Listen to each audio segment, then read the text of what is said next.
Hello, everybody. A very warm welcome to a new episode of the Amista podcast, First Sip, Then Sup. Inspired by Shakespeare, today we'll focus on an important question that comes up in practically every SAP roadmap: to BTP or not to BTP. When is it the right strategic choice, and when is it only adding cost and complexity to your landscape? We'll focus on the impact of your current SAP status, ECC, S4 in transition, and the impact and the relevance towards BTP, but also zoom in a bit on architecture, integration, governance in general, and the costing principles within BTP. Joining me today, we have two experts in the field, Michiel, Sandesh. Very warm welcome to you as well. And to start, in a short way, who are you? What's your background in SAP in general, but also specifically related to BTP? All right. Hey, Jeroen. Happy to be here. I'm always on the other side of the table because I also have my own podcast, but it's quite strange to sit on this side of the table. I'm the lead of integration unit in our technology and integration division. I have been a SAP ABAP developer in SAP CRM landscape for quite a few years. And then I found my love towards building bridges between the systems rather than building the systems themselves. So yeah, I'm the guy who's basically trying to keep things in peace when there is a chaos between two systems. Yes. Nice. Okay. And I'm Michiel. I'm the division director for technology and integration at Amista. I started 6 years ago, a little bit more than 6 years ago, as a technical consultant directly on BTP. So that was my first SAP experience. But I had the opportunity to work on a lot of different domains. So I compare myself more to a generalist than a specialist. But it helps me in my role today as division director because I know a little bit of everything. But nothing really well. All right.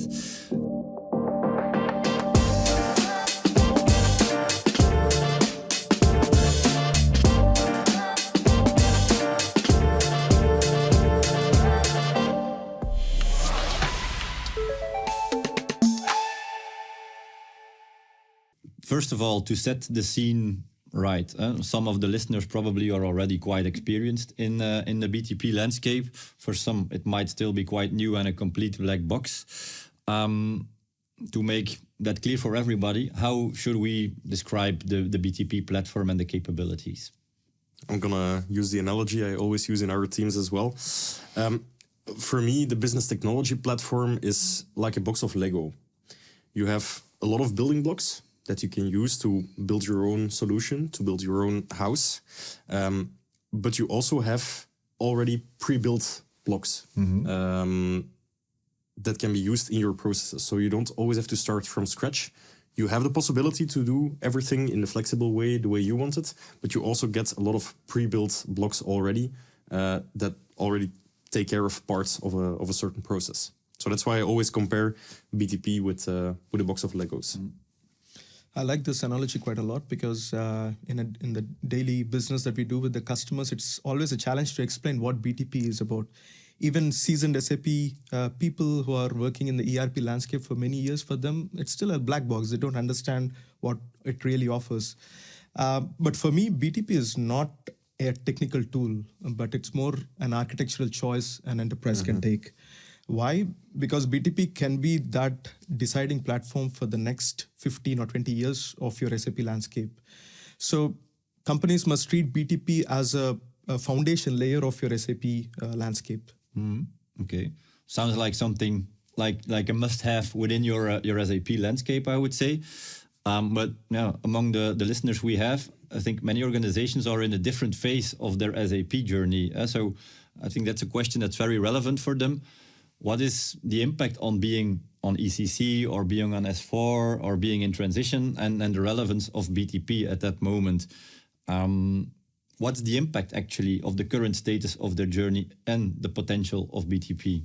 In my opinion, it doesn't matter where you are, whether you're still on ECC planning a migration, whether you're mid-migration, whether you're already a couple of years on S4. It doesn't matter where you are. BTP is always relevant. maybe it becomes even more relevant once you're on S4, but also on ECC, it also already makes sense. Reason why I'm saying that is, if you are still on ECC, you can take the opportunity to use BTP to take away some complexity from your ECC system, which will make a transition to S4 or a cloud ERP much easier because you already take away part of the complexity. The same applies when you're mid-migration. All of the developments that you still want to do, what we usually see with customers is they have a development freeze while they are transitioning. But sometimes it takes 1 year, 2 years, 3 years that you are not doing any new developments, not any innovations.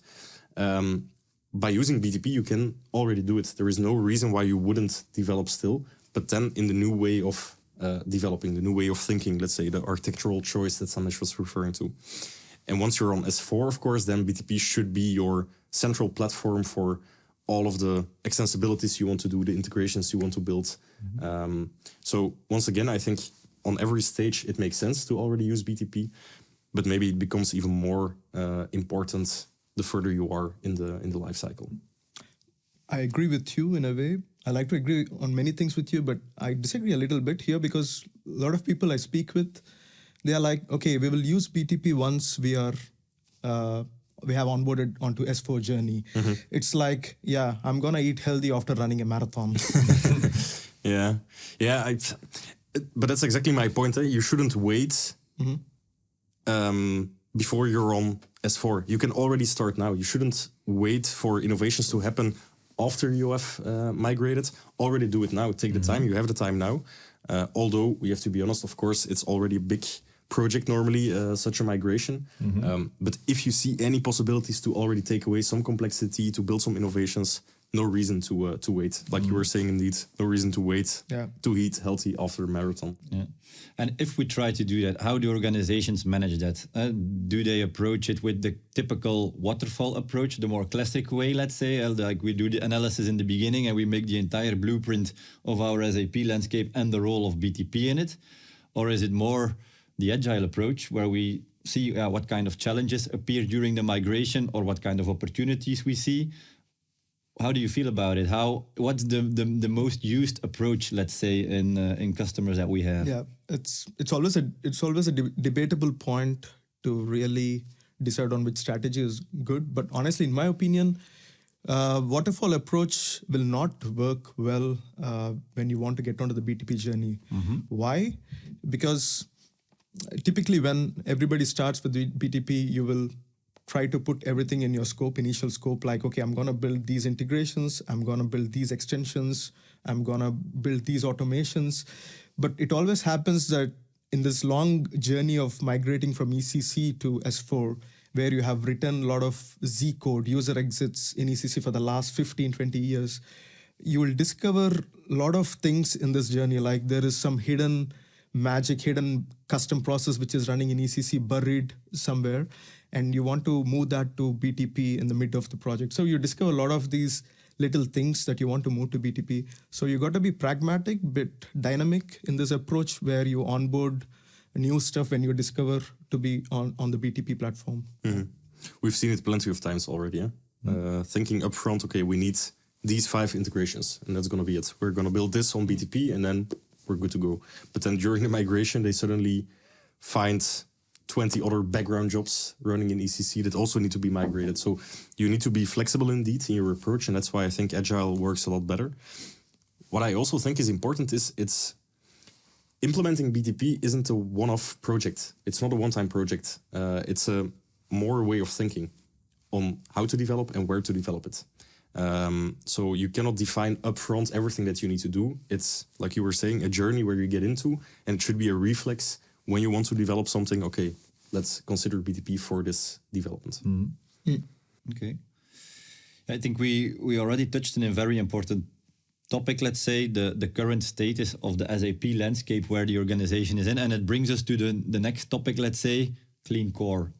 It's we knew it was coming. It's a topic that's around everywhere.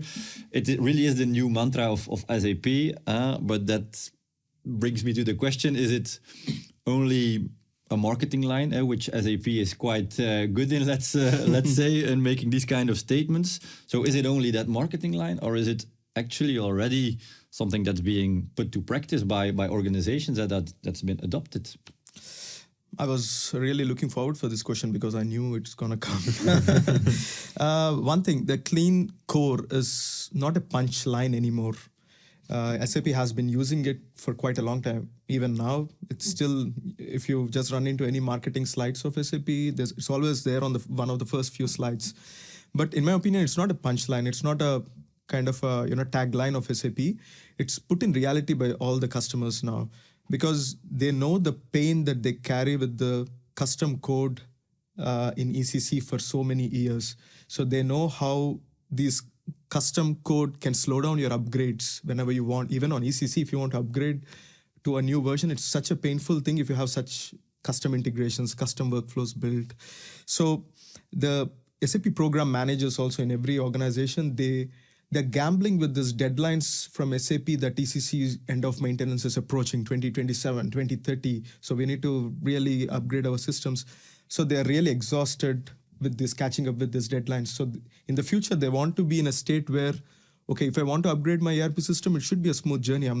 It shouldn't be a painful journey. Mm-hmm. So it's kind of important to keep this core clean rather than building all the, making your ERP core complicated, build everything in a core clean standard. Mm-hmm. Yeah. To avoid the migration nightmare every 6 or 7 years, to make sure that doesn't happen anymore.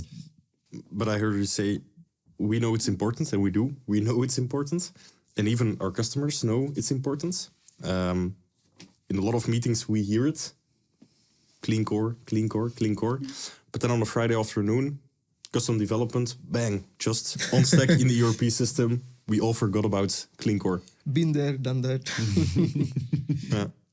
Yeah. So listening to the both of you, it seems that the adoption is there, and that companies are quite aware of the importance of the clean core concept, but it's not always black or white or completely straightforward, and there remains a gray zone there, I would say. Mm-hmm. And the migrations that happen, it's not really like small projects, they're quite large actually at that moment. Is it only, let's say, a technical exercise to do the migration, or do we see that customers really take the opportunity at that moment to take a step back, look at the processes that we actually have, challenge the processes?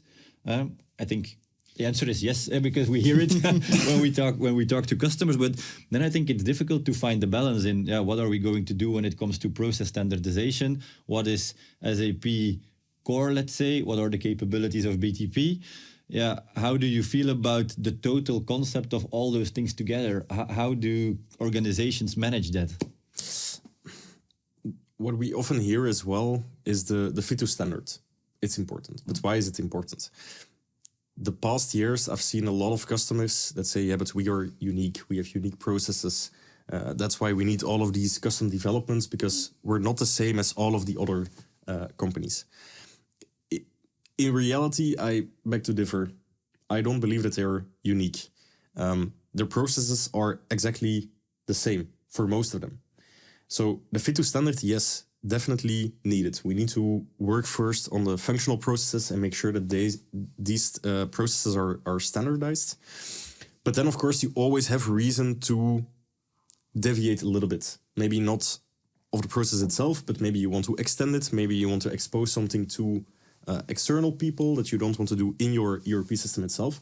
And then it can become useful to do custom developments, but then on BTP. Mm. So I'm not saying no custom developments are allowed anymore in a clean core, but first think about the processes, try to have them as standard as possible. It will save you a lot of headaches later on while trying to upgrade. And second, if you decide or take the actual decision to build something custom, whether it's an integration and automation and certain app development, then do it on BTP in a clean core way. Okay. It might feel a bit odd, but the expression of less for less might be very relevant to use that approach today. Less functionalities, but it also means less budget. And in economical difficult times, it's also an aspect that's quite important to have the cost of these migrations to keep it down. Less for less might be an interesting way to approach this. Yeah, but fully agree, because it's also a typical sentence I say when I'm with customers and thinking about their architecture and all of the requirements they want. And they often ask me, is it possible on BTP? Of course, everything is possible. It's even possible on your ERP system. It's possible on BTP. But the question is, do you want to invest in this? Because everything has a certain cost, a development cost, a run cost. So you need to think carefully about, okay, is this really needed for us? Or can we maybe try to fit it in a standard way? Which then brings us to the less for less comparison. In combination with the process standardization that really facilitates that, but of course requires cooperation, not only from IT department, but also being backed up by the other C members of the C-suite, that they know some things might be a little less extensive as they were in the past. Yep. Okay, and even with that approach, probably there will be some kind of custom work that's required. It's inevitable. Now we have the clean core, we have custom code on stack, we have the BTP platform. How should we understand those different terminologies, and how do they relate to each other, and which actually is the best option in which scenario? Good question, because that's what we get to hear from the customers on a daily basis. Like, there's always a discussion around this topic. One thing, if you look at the trend, how SAP is going towards, right? Like, if there's an industry-specific solution that you need to add on top of your ERP core, SAP is not building in your ERP stack, or not on your S4 or SAP Cloud ERP. It's building as a modular application on BTP, like a SaaS solution. So you can clearly see that SAP is using its own BTP platform to build all these industry-specific solutions. To name few, SAP Digital Manufacturing is one solution, SAP Sustainability Management. These are all industry-specific solutions which are, developed on the side on BTP, right? Along with it, so now coming to the custom code, like how do you choose whether it should be clean core? Okay, if it is a clean core, can I write the custom code on stack or not? It's always a question. There is a very good guideline from SAP. SAP has been refining these guidelines. So if you actually look up on the internet, you will find this clean core guidelines framework from SAP, quite good. So they basically classified the custom code that you write on SAP, on core ERP, in 4 levels, A, B, C, D. It's comparable to in Belgium, we have this EPC rating. I think it's only in Flanders, I suppose, that we have this energy rating for the houses. So the other day, Michiel, if you remember, I was asking like, I want to increase my energy rating for my house. What can I install on my house? Like some foams on my panels or something like that. So it's more like that. You need to get your ERP to a higher level. So A is like the golden standard of SAP. Clean core classification A is like golden standard, where you use released APIs. The SAP specifies some APIs as released APIs where you can use to build extensions on top of that. D is the lowest, where you don't want to write some custom code where you should not write. So those things will make your upgrade quite difficult. So and I really like the analogy of the EPC label. Why? Because also for the EPC, you're not expected to jump from a D to an A. It's not expected, and it's the same for clean core. We know, and it's just reality, we know that a lot of customers have a lot of custom code on stack in their ERP system. So don't take it as a big bang. Don't throw away all of it and rebuild it in one project, but do it step by step. Gain confidence in building using this new approach, and step by step you will move up from a D to a C to a B to a A. And of course, yes, A should be the goal always, definitely if we look at cloud ERPs. But take it step by step. Don't expect the big bang in the beginning. And it's also our role, of course, as a partner to manage these expectations. Okay. So the analogy is actually fitting. If you want to sell your house in a couple of years, you're obliged by the government to have a certain level. It's the same for SAP. If you want to have an easy upgrade, you also have to be within a certain standards to enable to have a clean transition. Let's say. Okay. Is it the same? Let's say for another question we hear quite often: RAP versus CAP. Especially in big organizations, it's really a big debate on when are we choosing which approach. Is it actually the same? What are the advantages of the different scenarios, and then how do they relate to each other? Not just in the organizations or customers, also within our teams. Like we have pro rappers or pro cappers, that's how we call them. So people who are coming from a web background, like a web programming language, they are more towards pro rap. And the ones who are coming from the JavaScript background, they are more pro cap. But it's a complete, we can make a new episode if you have to discuss about rap versus cap. But in a nutshell, I want to put a perspective to it. Rap is where you use to build applications which stay close to your SAP ecosystem, which stay close to your standard processes in SAP, where it's not touching external services or external APIs, external systems, then develop everything in a RAP. Cap is more like, we have the expert over here who's more the pro cap guy, but cap is more which uses a lot of open source libraries, which has a lot of extensibility options that you can develop. Just to give an example, what we did a couple of years ago, for instance, was we needed to build a custom CMS module, so a content management system. Super small, but it was used to feed some mobile apps. It was using data from S4, but it was also using data from external systems. So that's the typical application that we're going to build using CAP. We have multiple data sources, not only SAP, but multiple ones, also external data sources.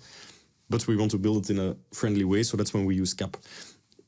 The golden rule, I would say, and I think you already touched it, is if it only concerns your SAP ERP, just build it in RAP. Makes sense. If from the moment you have other sources, other logic that you want to apply, okay, then go for CAP. And indeed, I'm a pro capper, but that's because I'm not super used to RAP yet. So I will always choose the CAP option. You're a bit biased, yeah. Yeah, I'm a little bit biased, but the technical rule would be indeed this one. Yeah, but both are actually future-proof. It just depends on the situation and the case where you should choose one or the other. Also, I think one of the examples that I can take, a really practical example, is one of our customers. They have a lot of in-house Java developers. A lot of knowledge has been accumulated for over the years. They have in-house Java talent. So their natural choice is to move to CAP-based development because they want to use the same skill sets, same people to probably they need a little bit of training on how the CAP framework works. But under the hood, the way they develop, they were quite convenient with it. So the natural evolution is to go towards CAP development. Okay. Sounds like something that HR would be happy to hear about. Oh, yeah. Definitely. Yeah. Okay. We're not going to dive, like you said, Sandesh, it's content for an entire new episode, let's say, but we're going to to drop that and maybe zoom out a little bit further to take a look at the general architecture, where we typically see the full SAP first strategy versus the best of breed, a more agnostic approach. Mainly, if we zoom in on a specific part, Sandesh, you are focusing on integration projects quite often. Also, there you have different technologies that could really be relevant. How would you compare, for example, SAP Integration Suite with Boomi, with MuleSoft, or any other type of technologies? Where is the difference in reality? Very, very interesting question because as a seasoned SAP developer myself, I had a bias towards SAP technologies, of course, right? For good reasons. So I was for many years I treated SAP Integration Suite as the golden standard for all the integration platform as a service. But after exploring the other agnostic tools like Boomi and MuleSoft, my honest opinion is both are good. SAP Integration Suite or non-SAP integration platforms like Boomi or MuleSoft, both are good. But in which context are you using a certain platform basically decides which is the right one. What I mean by that, if SAP is one of the touch points in your IT landscape and you're building integrations between multiple systems and SAP is just one of the systems, then go for Boomi or MuleSoft. They're still pretty good in doing what they are meant to do. But if your enterprise is SAP centric, like if you have a core ERP system running on SAP, you have a CRM system, you have a HR system like SuccessFactors, an SAP ecosystem, then it makes sense to use SAP integration suite as the middleware platform, because one thing, since these are all SAP platforms, they understand their quirks that it comes with, the different protocols and everything. SAP can understand quite well if you compare it with other integration platforms. Yeah. You avoid starting from scratch, but because the system knows each other, let's say, exactly. it's easier to start. Yeah, and if I may refer back to my initial analogy, the box of Legos with the pre-built content, it's the same for integration suite. SAP already delivers a lot of pre-built integrations on integration suite to connect SAP to SAP systems, but even SAP to non-SAP systems. But for me as well, a prerequisite is that you have a big SAP landscape. Well, big, don't get me wrong, but at least a couple of SAP solutions in your landscape, because then you can really make use of this pre-built content. Right. If, as you were saying, you only have one tiny system that is SAP related, I don't think it makes sense to go for integration suite. And Michiel, how many times did we write a custom code for SAP to SAP integrations? Probably we can count on fingers. Yeah. It's not required to do so. It's not, Almost never, no, indeed. You can just configure it. 9 chances out of 10, the integration you want is already there, pre-built for you. So you only configure, which also makes your development cycle a lot shorter. If you can still call it development, I'm not sure, because you configure it. Tricky question. We shouldn't ask our developers. Of course, it's development, but it's a lot faster because you just configure. And then in cases where you have SAP to non-SAP, integration suite is still more than suitable, of course, because you can build it from scratch, but it's a different development cycle. All right. And in the domain of integration, we see quite a big evolution, let's say, when it comes to event-driven architecture. It seems to be a big thing. I'm not really into the details of it, but it's quite an evolution, let's say.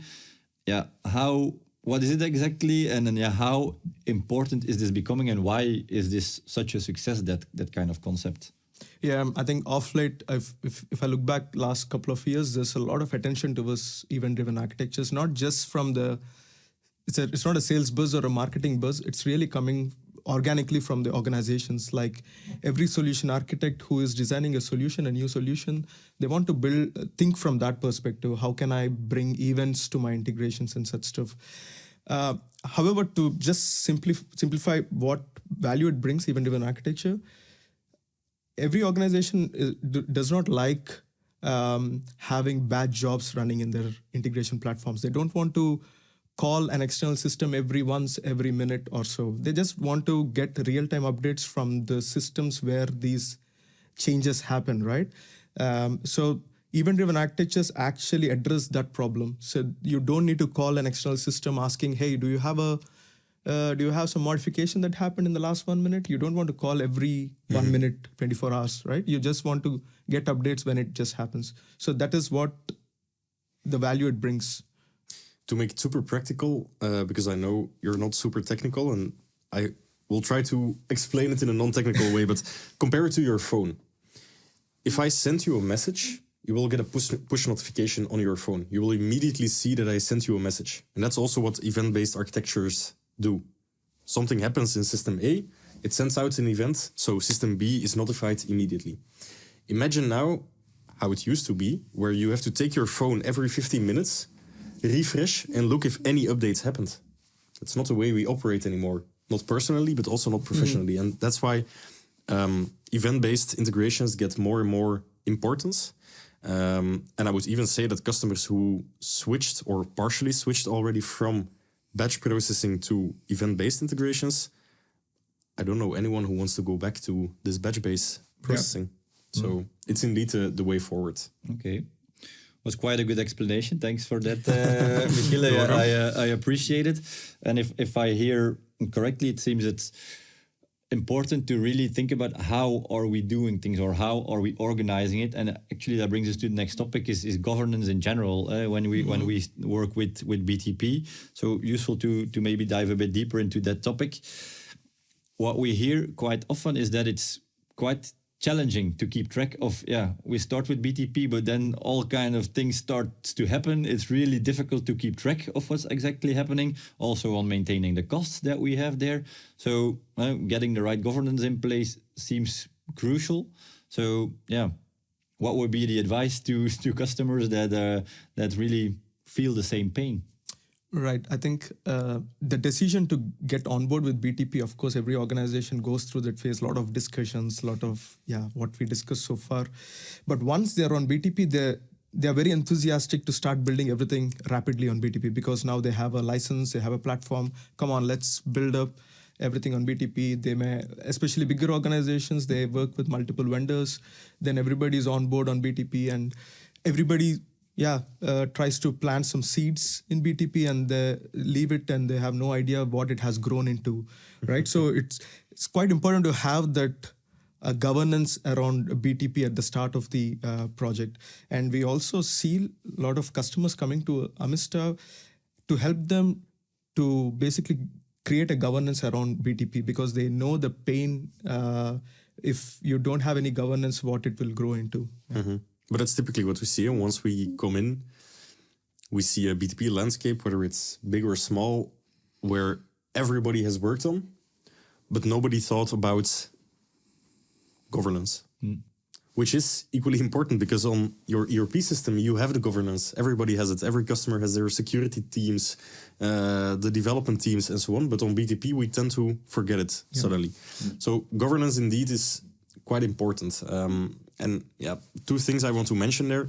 One, the advantage of working with a partner is we do it for a lot of customers. So we don't have to reinvent the wheel every time. We have our best practices. We interact with the customer. We decide upfront, okay, who is going to be responsible for what, because that's an important aspect. Who is responsible, in which case. Second thing, and maybe my management will not like me saying this, but even we at Amista learn it in the hard way as well, that governance is super important because we sell it as a service to customers, but even we forgot to do it on our internal SAP systems, on our internal BTP platform. So what happened? There were some services activated by people who should normally not have access to activate those services. And cost-wise, of course, we started paying for the service until someone noticed, do we really need this service? Because it's actually costing us a lot of money every month. That's exactly the seed you mentioned, Sandesh. Someone starts with it somewhere and it just keeps turning and going, but the consumption goes up. And often you're not even realizing that it's actually there. Okay. So let's say people can get quite enthusiastic about the capabilities of BTP and start with it, but not blindly, let's say, and open it up for everybody in the organization. So even if you start small, already think about how will we manage it. And are there some, because you say we have our best practice and our approach, are there some things that you could highlight that are good tips, let's say, for the people listening on how they could do it themselves? There are a lot of tools, I would say. You might even know them better than me, but for instance, the Discovery Center we were talking about yesterday. That's like the Bible for BTP. It's the Bible, You have everything on there on how the licensing works, the capabilities of the different services, the ideal architectures you have there. Reference architectures. Exactly. So everything you need is there. Of course, you need to find your way around it or in it, so to say. But that's just one thing. You also have a lot of out-of-the-box monitoring tools for cost control, like FinOps dashboards. You have tools like Cloud ALM to... alert notification service, which is a microservice running on BTP, which can alert you if you can set threshold like, okay, integration suite, I want to get an alert if my consumption goes beyond, say, 5,000 euros in a certain month, it sends you an alert, hey, you're crossing the limit, watch out. So these are the things you need to really watch out to keep everything under control. Not too complex, actually. Just know what is relevant, activate it from the beginning, and then it helps you to keep the control on the entire situation. Exactly. Yeah. Okay. And who should be responsible? Is it the CIO office, let's say? Is it architecture? Who specifically in the organization is responsible of maintaining and governing this? In my opinion, you should have something like a platform team, a center of excellence team for BTP. That's how you need to build. But I understand also, to be practical, bigger organizations have that man capacity to do that. Smaller organizations, you may not be at that level having that expertise. So when I mean center of excellence, it's you need to have people with multiple skill sets, architects, developers, security people, people who can run operations. So you need that set of people as a team in the center of excellence team. That would be my approach. But again, having said that, every organization may not be at that level, but that is what you need to target for, to have that center of excellence team just for BTP. And the different roles, they can be combined in smaller organizations in one person. Correct. But just the awareness on the different topics should be there in order to keep it under control. Yeah, indeed. And what we also often see is people are indeed enthusiastically starting on BTP, which is good. That's a good sign. We need adoption. We need people that are ambassadors for BTP as well, because it's a type of change. So it's important that people adopt it. But what we often see is that due to this wild growth spaghetti of activating things, organizing things, there is no structure. And we need to restructure it later on, which is always more difficult than just starting in the right way. Mm-hmm. So what we can also help with is providing this best practices around structure. So you create consistency for the long run, not only in the beginning, but for the long run. And also make sure that you have people, or you can hold people accountable for what they are doing. And I think that's the most important part of this platform team. They're basically challengers of everything that happens. It needs to fit in the structure. It needs to be consistent, because they're accountable for everything that happens and runs on the platform. In line with the general IT strategy, let's say. Exactly. Okay. And if I'm convinced as a CIO of the capabilities of the platform and how well it fits in the strategy that we have, how do I open up the possibilities, let's say, for the rest of the organization, for the business that doesn't really know the technical capabilities? What is the ideal approach to give them the pros and the cons and insight in the capabilities of the platform? There are no cons, only pros. Only pros. Yeah, but you understand what I'm trying to say. How I'm convinced from a technical point of view, this is what we should be doing. But how do I open it up for the rest of the organization? The key message we're conveying to, for instance, a CIO who needs to convince basically business, what's in it for them? Because for them, and when I say them, I mean business, in my opinion, they don't care whether it's on their ERP system, whether it's on BTP, whether it's on a Google Cloud platform. They don't care at all. They just want to know what's in it for me. So let me try to give a practical example. SAP will not like to hear this, but let's say you have an SAP ERP system where you maintain product data, but you also have Salesforce, where you also maintain product data. Currently, hypothetically, business users are manually maintaining in both systems. We have a new product catalog. We need to maintain it in the ERP system. We need to maintain it in Salesforce. What the CIO can convince them with is, hey, okay, I see this data flow. Well, it's not there yet because you're doing it manually. But using BTP, in this case, Integration Suite, let us build an integration. You will have to test it once. And after that, no manual work anymore for you. That's the real value for them. Mm-hmm. We can automate things. We can make their life easier, basically. So they have time to focus on the things that really matter. Less repetitive tasks, less, if I can say it like this, boring tasks. And that's the real value for them. It doesn't matter technically under the hood what we are using. Business doesn't care.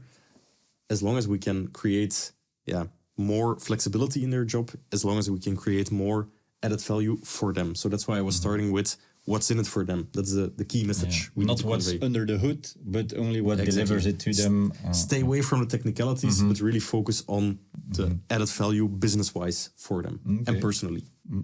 Yeah, that sounded like a typical use case that suits the BTP platform quite well. Maybe it's also interesting to talk about cases that appear to be matching with BTP, but actually don't really do it. That might be a useful one to also give an example to warn people what not to do.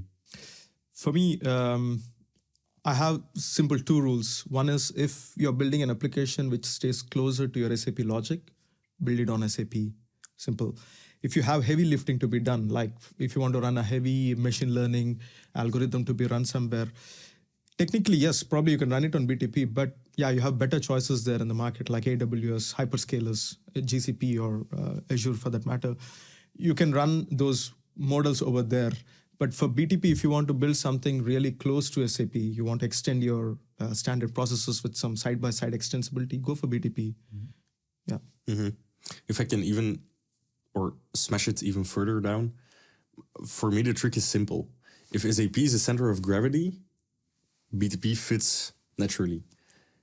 If SAP is only a footnote in whatever you want to build, you're probably forcing it to be used. So that's the basic rule of thumb, I would say. Okay. And I think also what you just mentioned, Sandesh, is an interesting one. For example, the LLM models. It's possible in SAP, but it's quite expensive, of course, there. And that brings us indeed to the cost part of the BTP exercise. I think that was already a good example, but that's something that we hear as well. We started using, but the consumption or the costs of using BTP suddenly explodes. What are traps, let's say, where people usually step in that have a big impact on the pricing that could be avoided? Yeah. So the first and foremost thing that we advocate to our customers is that who wants to get onto BTP, or even who are already on BTP and they want to explore some new set of Legos, as we say, like new set of services, is to go to the discovery portal, again, the holy Bible of BTP, where you can calculate or anticipate the costs to run a service. You can fill in some parameters like how much messages you expect to go through this certain service, or how much memory do you think it may consume. It's just a baseline cost. I know it's very tough to predict how much you're going to consume, but at least you have a baseline to it. And then you can anticipate how much cost it would need to run this particular service. And then the most important part is where your SAP platform team importance comes into the picture, is they monitor how the costs are evolving in the next 1 month or so once you activate a service. You have, like, as we already mentioned, there are FinOps dashboard. You have certain different tools you can use to measure how your costs are evolving. That is one. And then very important one is that I'll take example of SAP Integration Suite because I'm an integration guy. You wouldn't say that. Is that the best practice of SAP? If you look into the SAP guidelines, they say, hey, for Integration Suite, go for a 3-tier landscape: development, simulation, production. But it may not fit for every organization. If it's a smaller organization, you don't need a 3-tier landscape. Probably you just need 2-tier, just non-production and a production. There itself, you make a big difference in the cost, because you make save up to 5,000 euros a month if you cut down one tenant. So just be practical what actually fits in your landscape. Yeah. But I think this is a typical issue we see when the so important architectural decisions are taken so quickly without giving it a second thought, without getting external expertise. It's best practice is 3-tier. Okay, let's activate 3-tier and that's it. But those are the same customers that are later on complaining about the pricing on BTP and it's expensive. And I get the point. Some of the services are more expensive than others. That's true. But you can also influence the way your cost model looks like. And that's a step that often is forgotten, I have the feeling. Right, yeah. Whether it's on the Integration Suite, whether it's for DataSphere, it's the way you build things that also influences your final cost. And so that's the architectural decision that is an important one to take, and also take your time to take it. So it relates a bit to governance and making the right decision, but of course it requires the right knowledge. If you don't know how or where to do it, it's quite challenging, I suppose. So knowing where to look at and how to do it, that really determines if you're able to have the costs under control, let's say. Yeah, fully agree. Indeed. All right. We're getting to the end of the podcast. Already? We've deep dived in quite some topics already. Before we completely wrap up, if there is one thing that really determines if a company is successful or not in onboarding BTP, keeping the costs under control and letting it grow in the right way in the company, what would be the crucial factor in order to succeed? For me, I'll just come back on the same thing that I started is do not treat BTP as a technical tool, but it's more of an architectural decision that an enterprise has to take. Yeah. Mm-hmm. And if I can add on to that, for me, take a phased approach. Don't go for the big bang. You don't need to implement everything on BTP at the same time. Same as for the energy labels, the DCBA. You don't have to do it at once, everything. There is no need for that. Take your time, step by step, in a phased approach to start building, having this reflex of clean code or clean core development, and also making sure that your users can adopt the new things that you're building. So the phased approach in combination with the platform methodology, I think is a strong one. Okay. That's it for now, I would say. Michiel, Sandesh, many thanks for being here today and for sharing your insights. Thanks for having us. Happy to be here. So let's try to conclude this episode with some key elements that we discussed. First of all, BTP, it's not a replacement of the ERP system or the typical ERP functionalities, but it's an innovation platform that facilitates further automation or a more efficient way of working. We can see it as an isolated software component, let's say, but it's an important piece in the general architecture and the IT strategy. And to do it properly, it requires the right governance and the right organization behind it. Otherwise, you get lost quite soon and the control will be gone. But if you're able to succeed with that, it facilitates an agile landscape, let's say, with a lot of technical capabilities in the domain of automation, for example. Reach a clean or a cleaner core, let's say, to make sure that the nightmare of the migration project is a bit diminished. And make it easier to digest. That might be the biggest concern of many of the IT managers that we have listening. Okay. Thank you all for listening, for being here during our podcast, and we're happy to talk to you in another First Sip Then SAP episode.